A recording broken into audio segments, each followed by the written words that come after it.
All right, everybody, back with the dot gun here today at C2 Tactical in Scottsdale. Glad you're here joining us.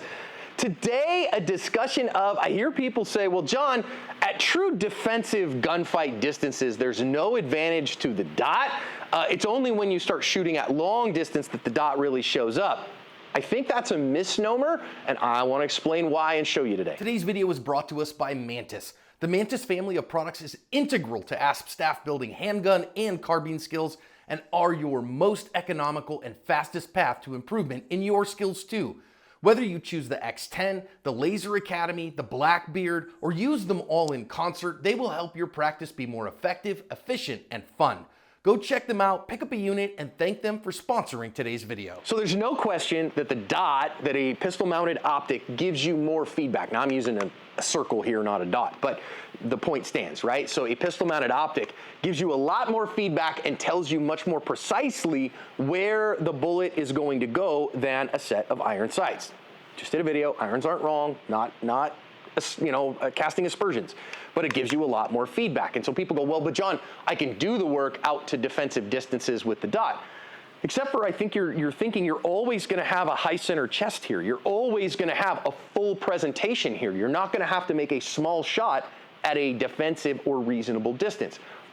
I can give you a for instance. Okay, so you have a counter ambushing situation or an ambushing situation in an armed robbery, and you decide, hey, wait a minute, this guy needs to be shot. So I know that I have a 1.5 second draw to first shot, so I know that when he turns his head and shows me his ear, not a kitty ear, a real ear, when he shows me a real ear, that I have that much time and I gotta draw and fire here, but I recognize if I don't, he's got an accomplice. If I don't put him down definitively, I don't wanna leave him there. So what does that mean? It means I can't shut down the hydraulic system. I gotta shut down the electrical system, okay? So I gotta hit him in either the ocular cavity or screw it in his ear. Jack Wilson, again, when he stopped an active killer at West Freeway Church of Christ in White Settlement, Texas, he put that 357 SIG in that guy's ear at 15 yards with iron sights, okay? Jack's a heck of a shooter. Now then, but if I need to hit this small target, right? If I pull this off and I need to put it here, I need to put that bullet here, how big a target do I have? I have a relatively small target. If I need to put it in an ocular cavity, what do I have? I have about at most a 2-inch circle that I need to put that in. I know we get this 3x5 card that we say kind of under the eyebrows here and anything inside of the nose stuff here. But really what I'd rather do is I'd rather put it in one of his eye holes is what I'd much rather do, right? To guarantee that I penetrate the cranial cavity and get into the electrical system, into the brain case, okay? So that's what I'm trying to do is I'm trying to shut down his brain very, very quickly. So is that easier to do with a pistol-mounted optic or is it easier to do with irons? Clearly, with a pistol-mounted optic, let's see why. All right, here we go. I'm gonna slide all the way over here.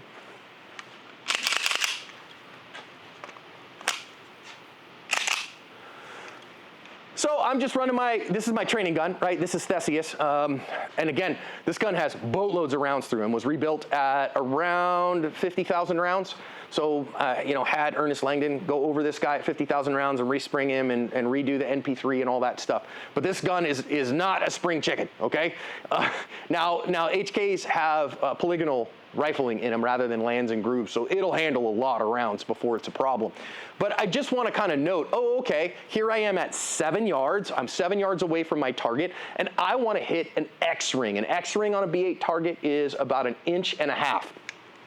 Is that easy or is it hard? Well, it's kind of neither.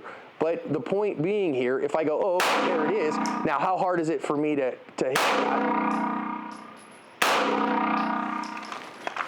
Was I shooting fast? No, but come on.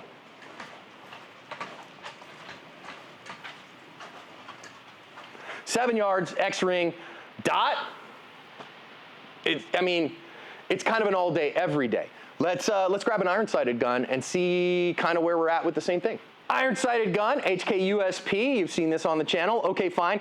And a couple of other things. Is this an apples to apples comparison? It's not, and the reason it's not is stock lem trigger, okay, versus a gray gun short reset with extra light spring set and all that stuff, okay? But remember, as Chuck Pressburg says, every gunfight is open division, and so you get to run whatever you brought. Can we do it with these irons? I think we can. I think it's harder, right? So I go, okay, I really need that. Now I got to really focus, and I'm really focused. Not bad. I'm really focused.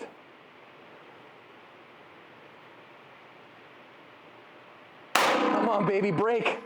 Really focused, really focused. Come on, let's take a look. I didn't change holsters and stuff, so I'm just going to keep this guy posted downrange. Can we do it? Yes. It's not impossible, right? So okay, fine.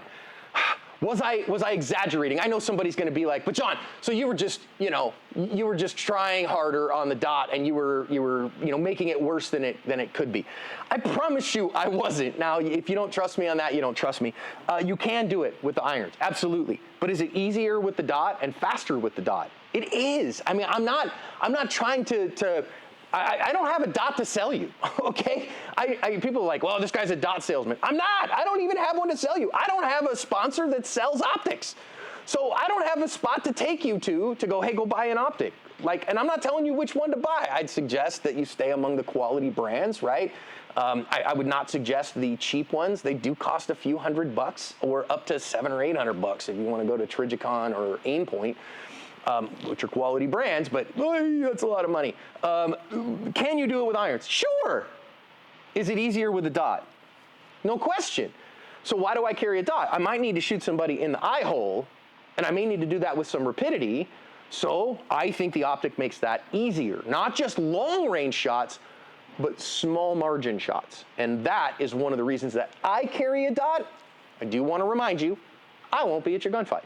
So you get to run whatever it is you brought, and I get it. Everybody has a budget, and so they might go, hey, man, I saved for a long time to afford a USP, and I can't afford to have it milled and have a dot put on it and do all those things. Totally get it. I've lived that life, guys. Remember, for 14 years, and for the first 7 years of running active self-protection, I was a pastor living on a pastor's salary. And I know people think pastor and they think Joel Osteen. Trust me, I wasn't making no Joel Osteen money. I never made more dollars as a pastor than I made my very first day. My first month, first year as a pastor was the highest salary I ever had in full-time vocational pastoral ministry. And it wasn't a lot, let me tell you. It wasn't like crazy money.